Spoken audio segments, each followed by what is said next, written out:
네, 안녕하세요, 선생님들. 저는 이번에 경기도 특수 임용에 합격을 하게 되어서 선생님들 앞에서 이렇게 공부 전략에 대해 설명을 드릴 수 있는 기회가 생겼어요. 네, 반갑습니다. 네, 제가 우선 교수님께 특수교육학 상반기 공부 전략에 대해서 이제 말씀을 해주셔서 전반적인 걸 대충 전반적인 걸 훑고 그 다음에 이제 상반기를 자세히 들어가 보려고 해요. 우선 저는 목차로 이렇게 다음과 같이 준비를 했는데요. 우선 저에 대해서 이제 어떤 사람인지 아셔야 내가 왜 이렇게 공부를 했는지 아실 것 같아서 저의 간단한 설명과 그리고 1년 공부 계획 그리고 상반기 공부 방법을 자세하게 준비를 해봤어요. 저는 그래서 이렇게 자세하게 설명을 드리고 저는 네 번째로 이제 스터디 의존형이었거든요. 그래서 정말 다양한 스터디를 다 해봤어요. 그래서 선생님들께서 이 스터디 방법의 장점과 단점 이런 것들을 궁금해 하실 수도 있을 것 같아서 준비를 해봤고요. 그리고 다섯 번째로 저는 이게 진짜 중요하다고 생각하는데 이제 임용이 1년 장기잖아요. 그래서 1년 동안 내 마음을 다루는 방법을 아는 것이 가장 중요하다고 생각을 해요. 그래서 다섯 번째로 그 부분, 그리고 여섯 번째로 선생님들께서 혹시 궁금한 점이 있으시면 질문하고 대답을 하는 시간을 가져보았습니다. 우선 첫 번째로 이제 앞에 있는 제가 선생님들께 이제 신뢰감을 주기 위해서는 이 사람이 몇 점을 받았는지가 가장 객관적인 수치잖아요. 그래서 그 부분을 말씀드리면 저는 1차에서는 이제 82점을 받았고요. 이제 71.67이라는 컷이었기 때문에 저는 그래도 나름 나쁘진 않았다 생각을 합니다. 그리고 2차 시험 성적도 참고 점수가 92점 몇몇이었는데 93.99를 받았어요. 그래서 이제 참고 점수라는 게 컷으로 합격한 분들이 이 점수를 받아야 최합을 한다. 이 점수라서 2차 점수도 교수님 덕분에 네, 좋은 성적을 받았다고 생각합니다. 그래서 총 13등으로 합격을 하게 되었습니다. 근데 제가 네, 200 몇 명 중에 네, 13등을 하였습니다. 근데 제가 또 이게 초수에 합격했냐? 그건 아니에요. 왜냐면 제가 진짜 사수를 했는데 사수를 하면서 이제 정말 많은 것들을 경험을 해보았습니다. 진짜 여러 경우를 다 경험한 게 제가 초수, 재수, 삼수 때는 노량진에서 살면서 이제 올인을 했었고요.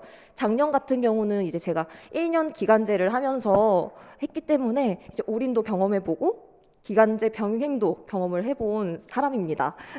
그리고 또 1차 컷에서도 떨어져 보고요. 2차 컷에서도 떨어져 봤기 때문에 이제 정말 임용에서 할 수 있는 모든 경우의 수는 제가 다 경험하지 않았을까 네, 생각이 듭니다. 첫 번째는 제가 1차 컷에서 마이너스 0.67로 1차 탈을 했어요.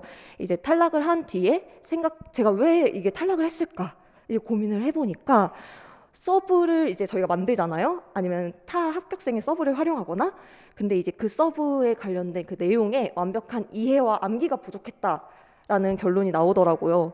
제가 생각했을 때 특수임용은 특히 이해와 그리고 암기 두 가지를 모두 다 잡고 가야 되는 것이기 때문에 이 두 가지를 기반으로 선생님들께서 잘 공부 방향을 잡으셨으면 좋겠어요. 그리고 두 번째는 1차 커플 일을 했는데 채탈을 했어요. 이제 2차에서 수업 실험도 진짜 안 좋았고요, 점수가. 그리고 1차가 사실 컷 근처잖아요. 컷 근처인 이유는 제가 이제 이때부터 매번 실수를 하게 됩니다. 1차 시험에서 정말 많은 실수들을 경험해요. 그리고 나서 이제 또 공부를 했는데 삼수 때는 1차 컷 플러스 5점을 했어요. 근데 또 최탈을 합니다. 이게 제가 봤을 때 우선 첫 번째로 1차에서 시험 끝나고 제가 다음날 부산을 놀러 가서 가채점을 하는데 친구랑 비교를 해보는데 남들이 모두 다 맞는 문제를 10점 이상을 날린 거예요. 그래서 멘붕이 오고 기간제를 구합니다. 어떻게든 살아야겠다. 내년에 기간제 해야겠다 싶어서 기간제를 구하는데 이제 결과가 나오니까 생각보다 커플 온 거예요. 이거는 나의 해다. 하고서 열심히 2차 봤는데 면접과 수업 실험 모두 망하고 네 그러고 이제 최악의 점수를 받아서 이제 채탈을 또 하게 됩니다. 그리고 작년에는 이제 1년 동안 기간제를 하면서 이제 공부를 해서 좋은 성적을 받았고 그리고 이제 이 자리에 올 수 있게 되었어요. 네, 감사합니다. 그래서 이제 이걸 보면은 사실 제가 1차가 다 컷 근처긴 해요.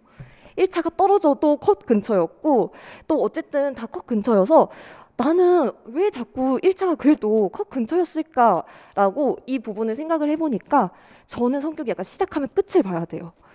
이것도 보시면 아시겠지만 4년 동안 연속으로 공부를 했잖아요. 그러니까 임용 너가 날 떨어뜨려? 내가 너 끝내고 만다라는 마음으로 진짜 계속 했고요.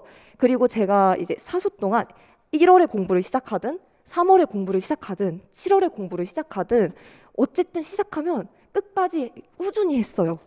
그래서 이 시험은 이제 1회부터 지금 시작하신 선생님 분들이시잖아요. 이제 시작을 했으니까 시작한 김에 끝까지 내가 좋은 결과로 하겠다라는 마음을 갖고 하신다면 충분히 좋은 결과를 내실 수 있을 것이라고 생각합니다. 그래서 제가 공부 스타일은 어땠냐? 저는 약간 게으른 계획형이다.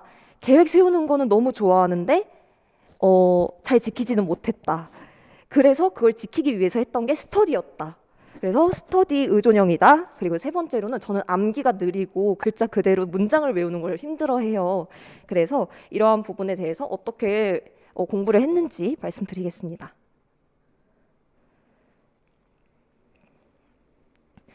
이게 지금 제가 1년 동안 했던 전반적인 틀인데요. 우선 제가 사수라는 경험을 했기 때문에 기본 이론은 1, 2월만 진행되는 기본 이론을 들었었어요. 그래서 기본 이론을 들은 다음에 복습하고 그것을 이해하는 걸 중점으로 했고요. 이제 그래서 3, 4, 5, 6을 기출문제 분석하고 서브노트의 큰 틀을 잡는 부분을 초점으로 하였어요. 그리고 7, 8월에 보면은 저희 영역별 모의고사 보잖아요. 영역별 모의고사 보면서 암기하고 완벽하게 서브노트를 완성을 해야겠다라는 마음으로 서브노트를 완성했습니다. 그 이후에도 이 서브노트를 활용해서 추가할 건 추가하고 바꿀 건 바꿔가면서 계속 공부를 끝까지 서브노트를 잡고 저는 했어요. 그리고 9월에서 10월 중순까지는 모고를 들으면서 전 영역을 암기했습니다. 스터디원과 같이 이제 인출하면서 저는 3명이랑도 해보고 4명이랑도 해보고 2명이랑도 해봤는데 제가 인출 부분에서는 그냥 암기만 하는 스터디라면은 저는 2명을 가장 추천드리긴 해요. 왜냐하면 시간을 절약할 수 있기 때문에. 근데 뭐 이해하거나 뭐 이런 기반의 스터디는 3, 4명이 훨씬 더 좋다고 생각합니다. 그리고 10월 중순부터 11월까지는 이제 모고를 들으면서 전 영역을 2바퀴 돌렸고요. 그리고 가장 중요한 거는 이제 실수 줄이기 연습. 이게 진짜 중요해요. 선생님들 1년 동안 열심히 암기했는데 실수하면 너무 아깝잖아요. 그래서 저는 그거를 가장 중요하게 생각을 한다. 그래서 이거는 김은진 교수님께서 1월에서 3월까지 기본 이론을 하시더라고요. 선생님들도 그렇다면은 1월부터 3월까지 기본 이론을 복습하시고 이해에 중점을 하신 다음에 이 나머지는 동일합니다. 이제 교수님의 그런 강의 틀에 따라서 가시면 될 것 같아요. 상반기 공부 방법에 더 자세하게 한번 들어가 볼게요. 1월부터 3월은 기본 이론 강의잖아요. 제가 해야 될 거는 했던 거는 2가지가 있었어요. 강의를 이해하고 복습하는 거. 이건 당연한 거고요. 두 번째로는 저는 영역을 도식화하고 큰 틀을 암기했던 그런 시기였습니다. 우선 강의를 이해 및 복습, 아까 스터디 하시는 거 들어보니까 너무너무 잘하시고 계시더라고요. 이게 저는 이제 여기서 지적장애 한 부분을 가져와 봤는데 혹시 선생님 지적장애 하셨군요. 정말 다행이에요. 그래서 이 지적장애 한 틀을 가져왔는데 제 기억상 이게 지적장애에서 특성 안에 그중에 학습 특성에 관련된 단계 습득 유일 4가지예요. 그러면은 이걸 이론서에 쫙쫙쫙쫙 있을 거 아니에요. 저는 이 이론서를 막 그러면 질문을 많이 하시더라고요. 지금부터 이론서를 세부적인 내용을 하나하나 다 암기를 하고 있는데 아니 그러고 자고 일어나면은 다 까먹어 버린다. 근데 이거 너무 스트레스를 받는다. 이게 내가 과연 옳은 방향으로 가고 있는 것일까라는 질문을 진짜 후배들한테도 진짜 많이 받았어요. 근데 저희의 목표를 이론서의 세부적인 내용을 상반기 하나하나 다 외우는 걸 목표로 두면 저는 안 된다고 생각해요. 그러니까 그것보다는 어쨌든 이해가 선행이 돼야 된다라고 저는 생각을 합니다. 무작정 저는 아까 특성에서 말씀드렸듯이 글자 그대로 암기하는 걸 진짜 못했거든요. 그러니까 제가 선택했던 방법은 우선 강의를 이해하는 것이 중요하다고 생각했어요. 여기 보면은 제가 이해했던 방식인데요. 이건 제 서브노트 자료가 서브노트밖에 안 남아서 서브노트를 틀을 가져왔어요. 지금 습승률 요거는 그냥 외우셔야 됩니다. 이제 습승률 하면서 이제 외워주셔야 되고요. 그러면은 습득이 뭐지? 하면서 보시는 거예요. 이제 습득은 수행을 0%에서 90에서 100% 정확도 범위까지 하는 거구나. 그럼 이거 예시도 한번 생각해 보시는 거예요. 그러면은 나는 이름을 쓰는 거를 한번 생각해 보면 학생이 이름을 전혀 못 썼어. 근데 이것을 이제 90에서 100%까지 자신의 이름을 스스로 쓸 수 있는 그 단계가 습득이구나라고 그 예시도 한번 생각해 보시고, 그럼 이 예시로 중재 어떻게 제공할 수 있을까? 첫 번째 보니까 피드백의 집중 제공이라 그랬네. 그러면 학생이 이름을 쓸 때마다 그것의 정반응인지 오반응인지에 대해서 내가 정말 잘했어 라고 얘기를 해주거나, 아니면 그게 아니라 어떻게 해야 되는지 교정을 해주거나, 이런 식으로 하는 게 피드백의 집중 제공이겠구나. 그리고 오류를 낮추면은 다양한 촉구를 제공을 하는, 오류를 낮추기 위해서 다양한 촉구를 제공하는 것이 중재다라고 하면은 어떤 거 생각하시겠어요? 어떻게 촉구를 제공할 수 있을까요? 맞아요. 네, 언어적 촉구도 될 수 있고, 그리고 저는 그래서 제가 생각해 왔습니다. 저는 점선으로 학생의 이름을 이렇게 제공하면 학생이 점선을 따라 그리는 덧쓰기, 이것도 다양한 촉구의 제공 중 하나겠죠. 이런 식으로 하나하나 예시를 생각하시면서 이제 이 부분을 이해를 해나가시는 거예요. 근데 이게 사실은 되게 당연한 부분이라서 그냥 이런 걸 안 하고 넘어가실 수도 있는데요. 저는 이거를 좀 추천드리는 이유가 뭐냐면은 저희가 실제 특수교육학 문제에서는 이 예시들이 나와요. 예시들이 막 장교사는 뭐 어떻게 말했다 이런 식으로 예시들이 나온 다음에 거기에서 저희들이 개념을 뽑아내야 되거든요. 그렇기 때문에 제 생각에는 이런 식으로 하나하나 예시를 한번 생각해 보시고 이제 적용을 해보신다면 저희가 나중에 암기도 더 잘 되겠지만 나중에 그 시험을 실제적으로 풀 때 좀 실수가 줄어들지 않을까. 저는 이게 진짜 중요하다고 생각을 하였습니다. 그래서 이런 식으로 들으셨던 강의를 모두 이해하고 복습을 하시잖아요. 그 다음에 제가 했던 건 뭐냐면 영역 도식화하고 그 도식화 부분을 큰 틀을 암기하는 거예요. 이게 어떤 부분이냐면 예를 들어서 청각 장애에서 지금 차폐 관련된 이런 것들을 배웠다 하면 선생님 오늘 배우셨어요? 와, 정말 잘 가져왔네요. 나이스 타이밍이네요. 그래서 저희 차폐를 만약에 배우셨다 하면 선생님들께서 어떻게 하시냐면 이런 서에 있는 차폐를 그냥 차폐 부분 영역 그냥 다 읽고 그거 이해하고 그거 외우고 이렇게만 하다가 끝나세요. 근데 저는 이것보다 이것도 좋지만 추가적으로 이 영역을 도식화하는 게 되게 중요하다 생각해요. 이 도식화라는 거는 이제 큰 제목부터 소제목 그리고 그 안에 있는 가지를 계속 쳐나가서 이렇게 마인드맵 형식으로 저는 만들었거든요. 이렇게 만드는 건데요. 이게 만들어지면 나중에 차폐 하면은 그냥 차폐만 떠오르는 게 아니라 얘는 청각장애에서 정의 있고 특성 있고 그리고 진단 부분 안에서 객관적 검사랑 주관적 검사가 있었는데 그중에 주관적 검사 안에서 수능 청력 검사, 어음 청력 검사, 6개월 검사 이렇게 있었는데 그중에 수능 청력 검사 그 안에서 지금 차폐가 있구나 이런 식으로 이런 식으로 이렇게 근 틀을 이제 점차 타고 들어가는 거예요. 근데 이 틀이 없으면은 내가 나중에 차폐는 아는데 이게 도대체 어디에 있었지? 어느 부분 안에 있었지? 라는 고민을 하게 돼요. 내용들만 보게 되면은. 그래서 저는 이 큰 틀부터 이렇게 차례대로 들어가서 전반적인 도식화를 하셔서 이해를 하시는 게 중요하다. 저는 이게 1에서 3월까지 가장 중요한 부분이다 라고 생각했습니다. 그리고 이런 걸 초수 때는 못했거든요. 초수 때는 왜냐면은 뭘 어떻게 해야 될지 아무것도 모르겠는 거예요. 그래서 정말 못했는데 한 재수, 삼수 이렇게 계속 공부를 하다 보니까 이게 맞는 것 같다라고 해서 이렇게 공부를 했고 어쨌든 좋은 결과를 저는 얻었습니다. 그래서 이제 1월에서 3월까지는 이런 방식으로 계속 하시고요. 이제 4월에서 6월까지가 있는데요. 이거는 초수분과 재수 이상 분을 한번 나눠보았어요. 혹시 여기 재수 이상이신 분 계신가요? 아, 선생님. 아, 그렇군요. 그래서 제가 나눠왔습니다. 그래서 제가 나눠왔는데, 저는 뭐, 이거는 약간 좀 선택적인 거긴 해요. 이건 선택적인 거긴 한데, 첫 번째로. 저는 이거를 초수, 재수 때, 삼수 때까지도 이 1번을 가져가긴 했어요. 사수 때는 제가 기간제를 병행하느라 시간이 도저히 안 나서 이거는 안 했습니다. 그래서 이제 이게 뭐냐면은 문제가 있잖아요. 기출 문제를 보통 4월에서 6월까지 기출 문제를 분석하시게 되거든요.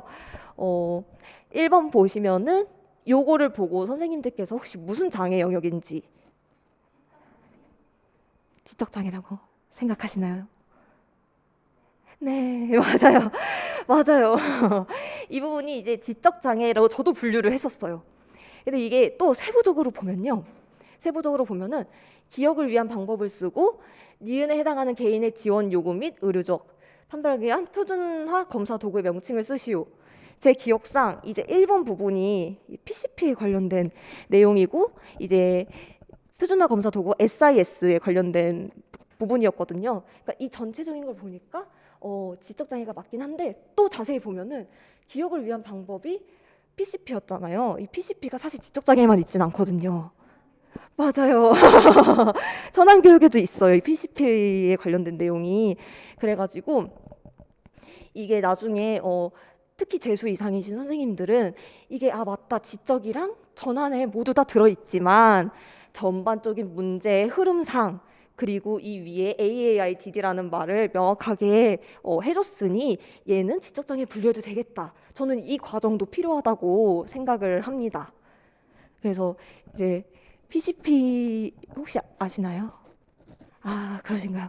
네, 그렇다면은 나중에 전환까지 가시면 아마 더 잘 이해가 가실 수도 있는데 우선은 선생님께서 보셨을 때 이제 AIDD, 지적 장애라는 건 이제 명확히 아실 수 있잖아요.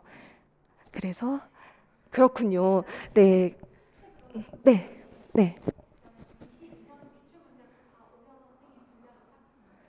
어, 네, 연도별을 뽑아서 저는 저는 연도별을 그 올인했었잖아요. 시간이 사실 넘쳐 흘러가지고 올인을 했을 때는 제가 그림판으로 그 전자료는 다른 분들께 받기도 했었고 그리고 그림판으로 제가 그 해 그리고 그 전에 없는 자료들은 제가 다 분류했었어요. 그래서 특히 이런 작성 방법에서 4개 있잖아요. 이 4개도 모두 다 이제 영역별로 다 잘라서 저는 그렇게 해서 한글 파일에 복사 붙여넣기 해서 자료 만들어서 뽑은 후에 분류를 했었습니다. 네, 맞아요. 이게 무슨 영역인지를 뽑아내는 그 과정, 그리고 뭐 이 PCP가 이걸 한 번씩 보면서 이게 지적장애뿐만 아니라 전환에도 있었지라고 한 번씩 생각해 줄 수 있는 특히 재수 이상 선생님들께서는 그런 과정이 되게 도움이 많이 됐었다고 생각을 합니다. 그리고 이게 제가 사실 넣은 부분인데 혹시 이 평가랑 이 부분 행수 부분을 아직 강의를 안 하셨죠? 한, 한번 해볼까요? 네. 혹시 지금 요 작성 방법의 요 밑에 문제를 보시고 이건 어떻게 분류하실지 한번 생각해 보세요.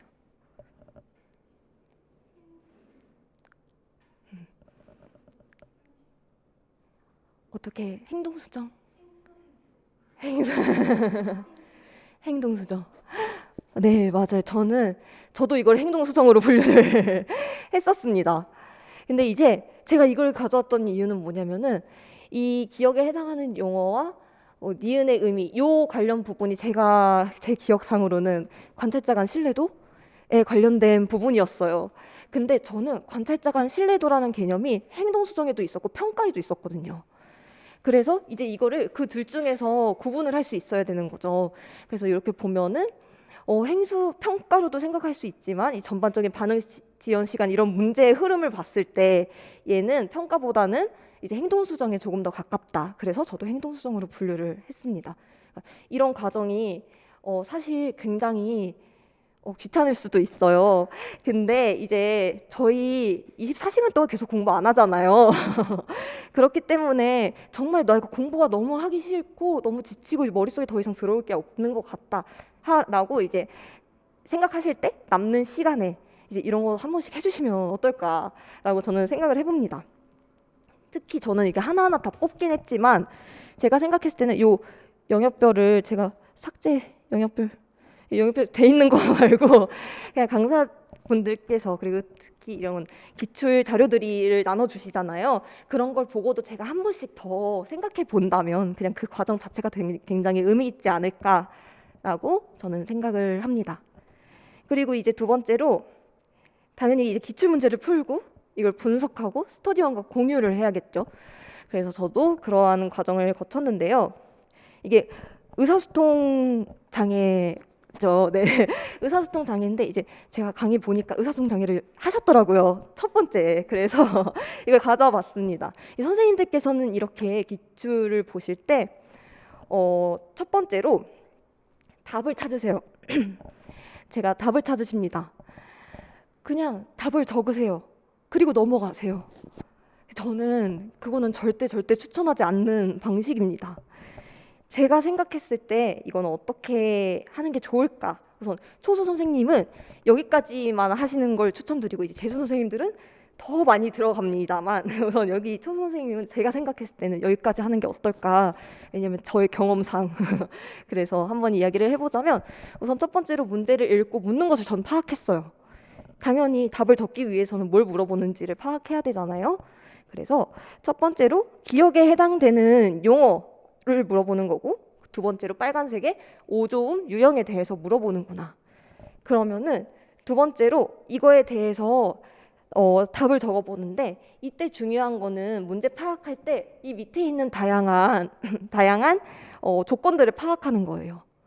근데 이 조건을 그냥 문제를 쓱 읽고 답을 적는 과정에서 난 당연히 조건을 파악하고 넘어갔다고 생각하시는 경우가 있어요.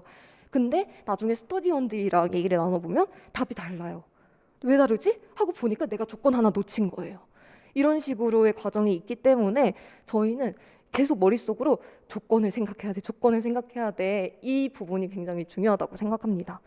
그래서 여기 보면은 조건 부분이 나에서 공통적으로 나타난 5종 유형을 좋은 방법에 근거하여 쓰시오.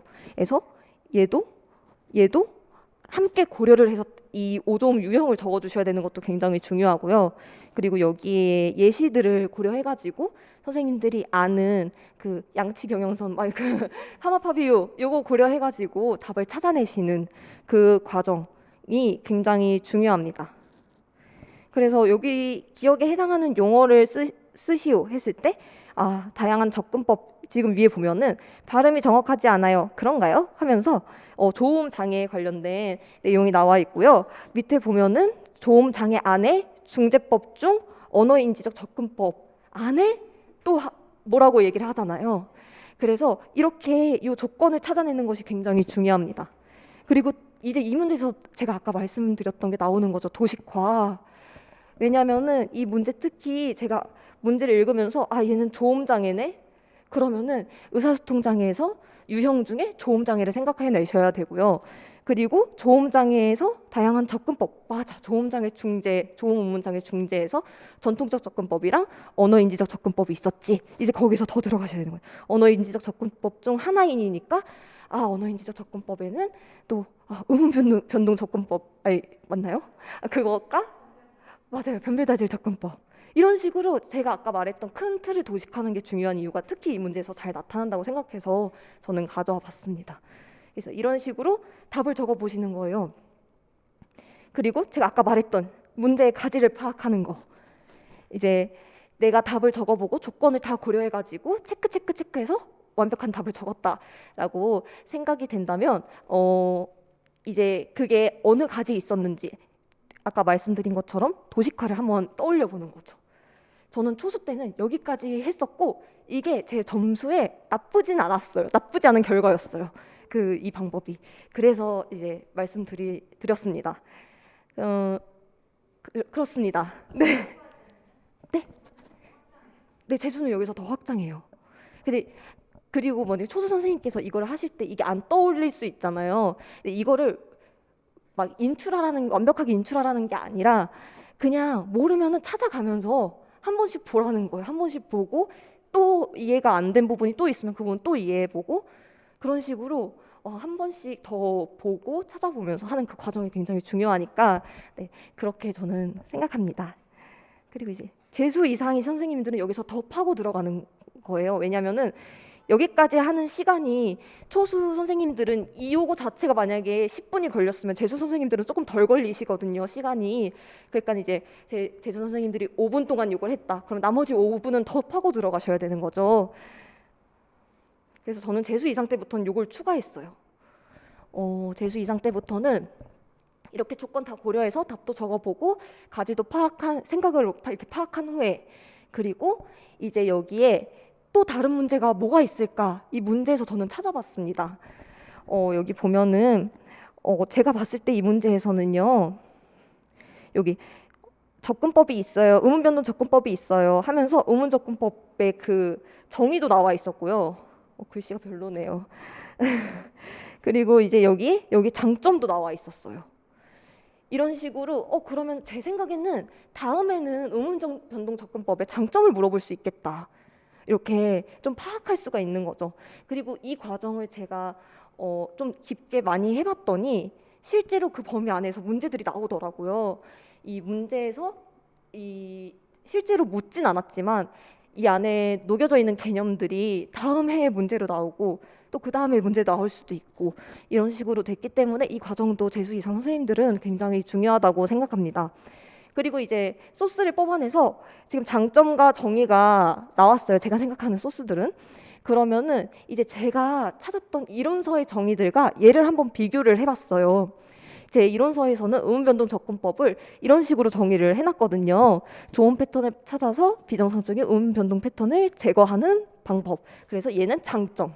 이런 식으로 제가 정리를 해놨는데 여기 정의를 보면은 발음을 단순화하는 비정상적인 의문변동 현상을 제거한다.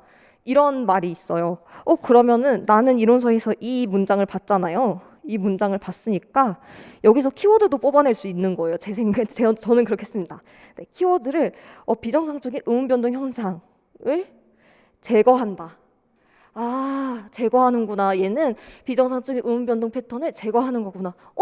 근데 변별자질 접근법도 좀 비슷했던 것 같은데 말이? 하면서 변별자질 접근법도 한 번 더 봐요. 근데 변별자질 접근법은 오류자질 패턴을 파악해서 이 음소에 내포된 한 변별자질을 가르친대요. 여기에서도 조금 다른 거구나 라고 이런 식으로 그러니까 제가 생각했던 이 정의들에서는 이런 식으로 하나하나 좀 파악해가고 그럼 나중에 이것들을 물어봤을 때 내가 어떤 걸 키워드로 더 적어야겠다라는 것들이 명확해집니다. 그래서 저는 요거를 적으면은 좋은 패턴을 찾아서 비정상적인 그 의문 변동 패턴을 제거한다. 이 제거와 얘를 조금 더 키워드로 생각해서 말을 이렇게 연결해서 적는 걸 연습을 했었고요. 변별자질 접근법도 이렇게 보니까 얘는 제거고 얘는 변별자질을 가르쳐서 동시에 교정하는 거니까 얘네 둘이 이런 부분에서도 조금 포인트를 둬서 답을 적으면은 더 명확해지겠다라는 생각을 갖고 했습니다. 근데 이게 맞는 건가요?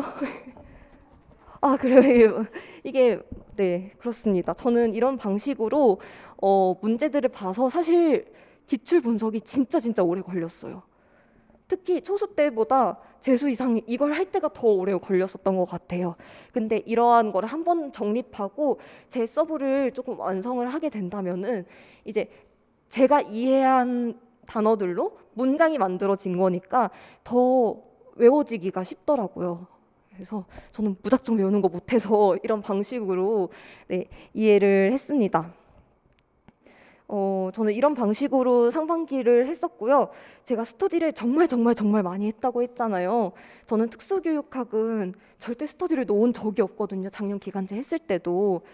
그래서 스터디 운영법을 다음과 같이 했었는데 이제 인출 스터디 그리고 기출 분석 스터디 이렇게 나누어서 설명을 드리자면요. 지금 혹시 인출 스터디는 하고 계세요? 혹시 어떤 방식으로 하고 계세요?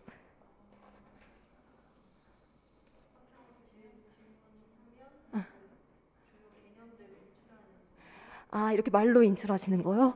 저도 그게 가장 효과적이라고 생각합니다. 저도 말하는 거 너무 좋아해가지고 저는 이번에 가장 선호했는데 이게 사람마다 사실 다르잖아요. 근데 제가 다 경험해봤어요. 경험해봤는데 손으로 적는 거는 우선 시간이 오래 걸린다는 단점, 팔이 아프다는 단점이 있었어요. 근데 저는 사실 팔이 아프다는 게 가장 컸던 게 팔이 아프니까 하기 싫잖아요. 아, 팔 안 아파질 때까지 좀만 쉬어야지 하다가 평생 쉬게 되는 약간 이런 과정을 겪었기 때문에 이제 저는 손으로 적는 거는 이제 했는데 대신 얘는 장점이 키워드를 명확하게 체크할 수 있어요. 제가 손으로 키워드 위주로 적게 되기 때문에 키워드를 명확하게 체크할 수 있다는 점이 장점입니다. 그리고 이제 말로 인출하는 거를 할 때는요. 시간이 적게 걸려요. 손으로 할 때보다. 이제 확실히 사람은 말이 빠르니까.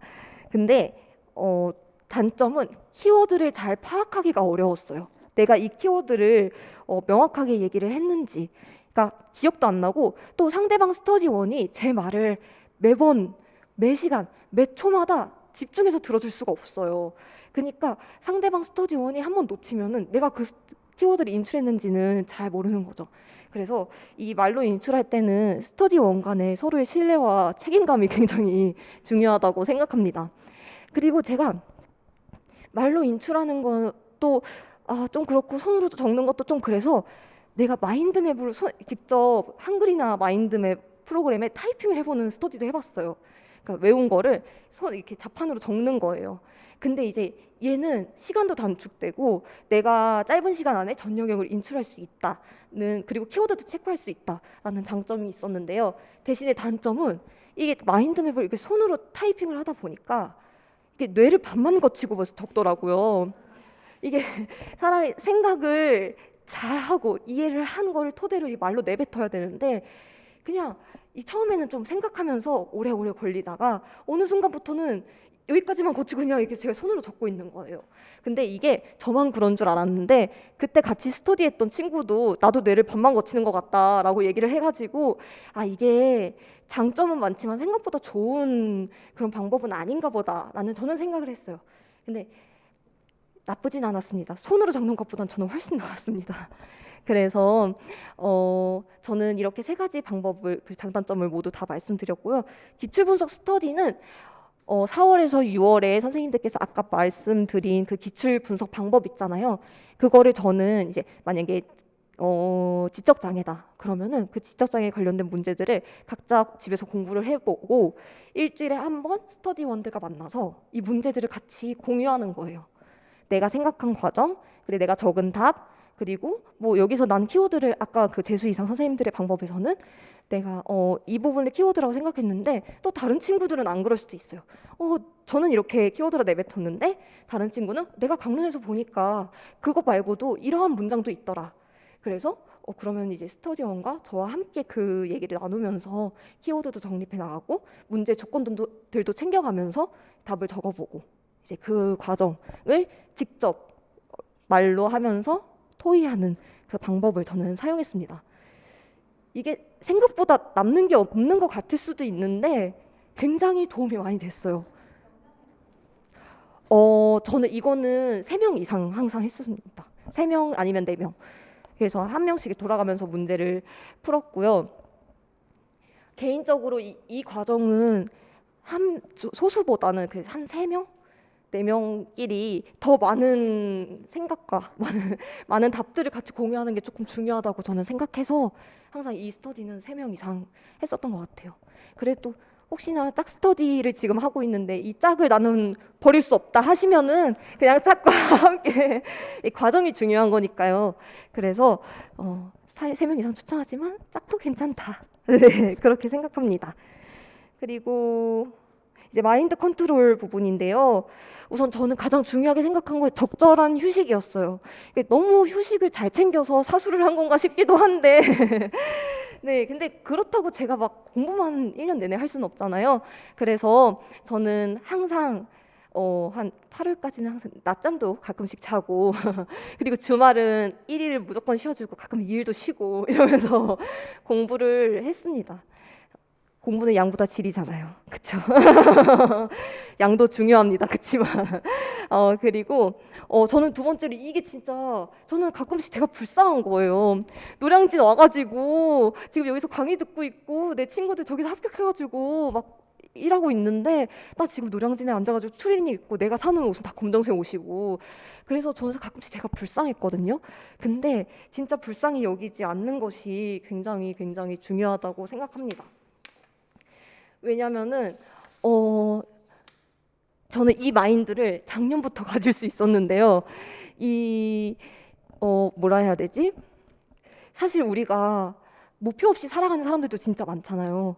근데 어쨌든 이 중등특수, 초등특수, 유아특수 이 특수 임용을 합격하겠다는 마음으로 이 자리에 와가지고 매주 노량진에 와가지고 앉아가지고 강의가 끝날 때까지 강의를 듣고 지금 이 자체만으로도 사실 굉장히 멋있지 않아요? 저는 작년엔 그랬어요. 인강 들으면서 인강 듣는 나 자신 너무 멋있어 이러면서 그래서 삼수에서 포기하지 않은 나도 멋있어 막 이러면서 저는 그랬는데 저는 지난 제 4년이 어느 한 해도 빼놓지 않고 다 멋있었다고 생각을 해요. 그렇기 때문에 선생님들 지금 여기에서 이렇게 제 앞에서 이렇게 앉아서 들어주시는 선생님들도 진짜 너무 멋있는 거고요. 목표 향해서 이제 하고 있으니까 이렇게 꾸준히 간다면 꼭 좋은 결과가 있을 것이다라고 생각을 합니다.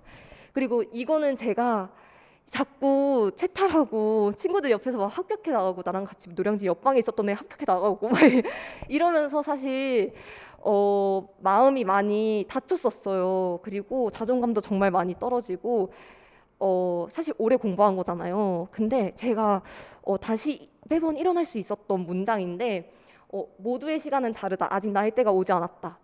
그리고 막 그런 문장들 있잖아요. 모든 꽃은 봄에 피지 않는다. 막 이러면 저는 다른 문장이나 막 단어를 듣거나 막 누가 위로를 해줘도 하나도 사실 그렇구나 그렇게 생각하는구나 하고 넘겼는데 이거는 진짜 도움이 많이 되더라고요. 그러니까 나는 언젠가 합격해요. 언젠가는 진짜 합격하는데 아직 나의 때가 아닌 거예요. 그러니까 나는 조금만 더 노력하고 이번에 조금만 더 버텨보면은 이번엔 제가 합격을 한다는 그런 마음으로 공부를 했습니다. 근데 정말 때가 오더라고요.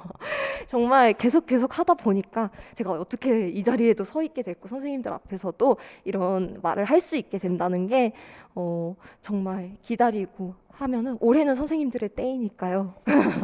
걱정하지 마시고 제가 처음에 말씀드렸던 것처럼 시작을 했으니 이제 11월까지 한번 내가 열심히 해보겠다라는 마음으로 끝까지 달려나가시면 언젠간 좋은 결과가 있으실 것이라고 생각합니다. 혹시 궁금하신 점 있으신가요?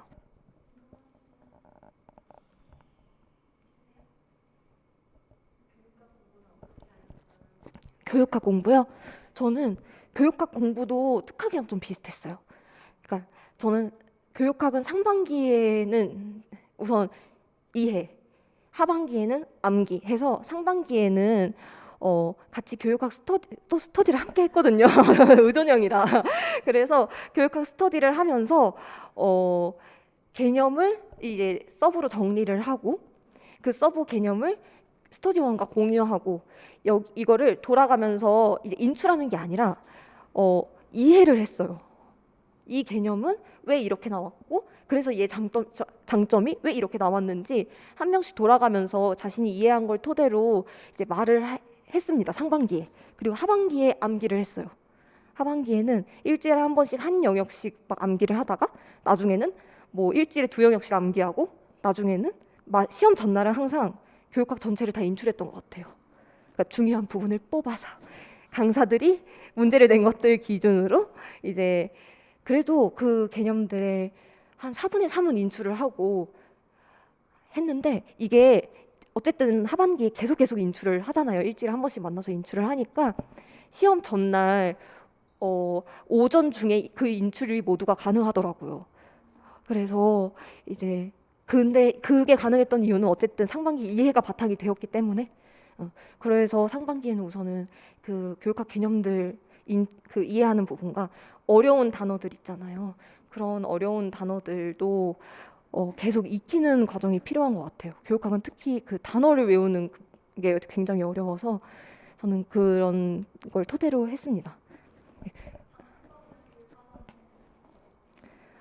어, 사실 장특법이랑 교육과정은 제가 4년 동안 공부하니까 막판에는 거의 막 기억날 정도로 했는데 초반에는 빈칸부터 시작했어요. 이것도 스터디랑 함께 했거든요. 노량진에서 매일 아침 한 8시인가에 여기 그때 맥도날드인가요? 맥도날드인가? 거기에서 항상 만나가지고 1시간 동안 돌아가면서 이제 빈칸을 각자 뚫어왔어요. 처음에는 그 빈칸 뚫는 펜이 있는데 그래서 막 초록색이랑 빨간색으로 이렇게 펜을 그어서 그 같이 파는 가림판을 딱 가리면은 펜을 그은 부분만 안 보이는 암기펜? 암기판? 맞아요. 그거를 활용해서 빈칸을 먼저 뚫었고요. 그 빈칸을 점차 늘려가다가 이제 한 7월부터는 장특법이랑 총론은 강론 말고 총론은 되게 중요하잖아요. 이거는 무조건 달달 암기에 들어가셔야 되니까 이제 7, 8월부터는 그거를 인출하려고 했어요. 다 싹 다. 그래서 스터디원이랑 이제 근데 이거를 막 아무런 자료 없이 인출을 하는 게 아니라 스터디랑 같이 했을 때는 이제 스터디원이 질문을 해주는 거예요. 막 그 특정 문장을 보고 스터디원이 문제를 만들어서 저한테 질문을 해주면 저는 그 문장을 최대한 말하려고 했는데 잘 되진 않았지만 노력하니까 잘 됐습니다. 그래서 이건 진짜 노력과 꾸준한 암기, 반복적 암기가 굉장히 중요하다고 생각해요. 그리고 스터디랑 했을 때는 이렇게 질문하고 제가 답하는 형식으로 했었고 작년에는 제가 혼자 했거든요. 장특법이랑 총론을. 그때는 어떻게 했냐면 모든 그 조항들이 있잖아요. 거기에 관련된 키워드만 적는 거예요. 예를 들어서 1조 보면은 잘 기억은 안 나지만 정의 아니다 2조 그쵸 2조 정의 해가지고 막 특수교육이란 뭐 맞아요 보호자랑 막 이런 식으로 쭉 있잖아요. 그때 이제 제가 그런 목록을 다 따놨어요. 특수교육 만약에 뭐 2조 정의 적어놓고 특수교육 뭐 순회교육, 진로 및 직업교육 이렇게만 적어놓고 제가 그 목록을 보면서 여기에 관련된 조항을 그냥 인출하는 거예요. 저는 혼자 있을 때는 그 방법으로 했는데 이것도 저는 괜찮았습니다. 혼자 했지만 그래도 꾸준히 잘했어요. 그래가지고 네, 저는 매일매일이 진짜 중요하다 생각해요. 그래서 하루를 저는 약간 좀 시간을 나눴어요. 어떻게 나눴냐면은 올인했을 때는 아침에 일어나서 8시부터 9시까지 스터디로 시작하는 거예요. 그 전화로 장특법 스터디로 이제 시작을 하고 그리고 오전에는 무조건 교육학 강의를 듣든 안 듣든 어쨌든 무조건 교육학의 시간이고 점심 먹고 와서 그리고 스터디 한번 해줘야 되거든요. 이제 스터디가 많으니까 그때 스터디를 한번 해줘요. 근데 스터디 하기 전에도 이제 공부 좀 하고 들어가야 되잖아요. 공부하고 스터디 들어가고 이제 오후에는 저녁 먹고 나서는 계속 그 특학 공부하고 그리고 이제 자기 전에 한 10시에서 11시 정도 되잖아요. 다음날 아침에 일어나면 법교육과정 스터디가 있기 때문에 또 10시에서 11시 사이에 그 법교육과정 할 거를 암기해줘야 돼요. 그래서 저는 약간 시간을 아침에 일어났을 때 1시간, 자기 전 1시간이 법교육과정이었고 그리고 오전에는 교육학, 그리고 오후에는 다 특학 뭐 이런 식으로 했어요. 그래서 스터디도 교육학은 웬만하면 오전으로 잡았어요. 나는 오전은 교육학 시간이니까. 근데 가끔씩 안 되면 오후에 잡기도 했는데 그래도 저는 이런 식으로 좀 시간을 나누어서 아까 말씀드렸듯이 계획형이라 제이라서 저는 계획은 짜줘야 되거든요. 어떤 거요? 일 병행했을 때는 그 제가 아침에 5시 반인가 일어나서 스터디 카페로 갔어요. 스터디 카페로 가서 1시간 동안 법교육 과정 그리고 교육학 스터디를 했거든요. 또 밴드 스터디를 질문하고 답하는 밴드 스터디를 답하니까 1시간이 쑥 지나고 그러서 출근한 다음에 짬짬이 나는 시간들에 그 법교육 과정이랑 그 교육학을 못한 부분을 채웠고 그리고 퇴근하고 나서는 특학만 할 수 있게 그리고 네 그런 식으로 약간 저는 시간을 좀 이렇게 나눠가지고 계획을 짜서 그런 식으로 공부를 했습니다. 그래서 네. 네.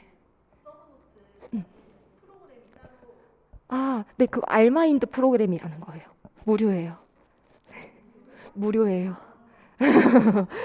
그래서 네, 그냥 한글로 만드시는 분들도 많으신데, 그쵸. 한글 힘들고 또 이게 보면은 이게 구조가 잘 안 돼요. 그래서 저는 마인드맵을 너무너무 선호하는 사람이라 알마인드라는 프로그램을 활용해서 했습니다. 네. 혹시 또 궁금한 거 있으신가요? 어디서 구했냐고요? 저는 보통 특꿈에서 특꿈에서 구했고요. 노량진에 또 이제 스터디 구하기가 조금 원활하잖아요. 그래서 노량진에서 네, 특꿈에서 구해서 했습니다. 근데 이거 하시면서 가끔씩 잘 안 맞고 이상하신 분들 만나시거든요. 과감하게 쳐내세요. 네, 합격이 더 중요해요. 네. 혹시 또 궁금한 거 있으신가요? 아, 네. 네, 그러면은 네, 이상으로 선생님들의 도전을 응원합니다. 네, 이상으로 저의 어, 상반기 공부 계획은 마치도록 하겠습니다. 네, 감사합니다.